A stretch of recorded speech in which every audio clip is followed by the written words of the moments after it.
ಇದು America, Mexico, Caribbean, ದಕ್ಷಿಣ America ದೇಶಗಳ ಸ್ಥಳೀಯ ಸಸ್ಯ.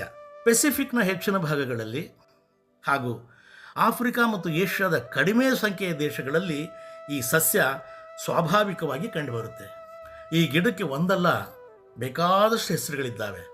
ಕೆಲ ಜನಪ್ರಿಯವಾದ ಸಾಮಾನ್ಯ ಹೆಸರುಗಳು ಅಂದರೆ blood berry, coral berry, pigeon berry, baby pepper, ಜುಂಬಿ ಪೆಪ್ಪರ್ ಅಂತೆಲ್ಲ ಕರೀತಾರೆ. ರಸಭರಿತವಾದ ಸಣ್ಣ ಹಣ್ಣುಗಳನ್ನು ಆಂಗ್ಲರು ಬೆರ್ರಿಗಳು ಅಂತಲೇ ಕರೀತಾರೆ. ಗಿಡದ ಒಂಟಿ ಬೀಜದ ಹಣ್ಣುಗಳು ಮೆಣಸಿನ ಆಕಾರದಲ್ಲಿರೋದ್ರಿಂದ ಪೆಪ್ಪರ್ ಹೆಸರು ಸೇರಿಕೊಂಡಿದೆ. ಈ ಹಣ್ಣುಗಳು ಪಕ್ಷಿಗಳಿಗೆ ಇಷ್ಟವಂತೆ, ಅದರಲ್ಲೂ ಪಾರಿವಾಳಗಳಿಗೆ. ಅದಕ್ಕೆ ಪಿಜನ್ ಬೆರ್ರಿ ಅನ್ನೋ ಹೆಸರು. ಹಣ್ಣಿನ ರಸ ಯಥಾವತ್ತಾಗಿ ರಕ್ತದ ಹಾಗೆ ಇದೆ, ಹಾಗಾಗಿ ಬ್ಲಡ್ ಬೆರ್ರಿ ಅನ್ನೋ ಹೆಸರು.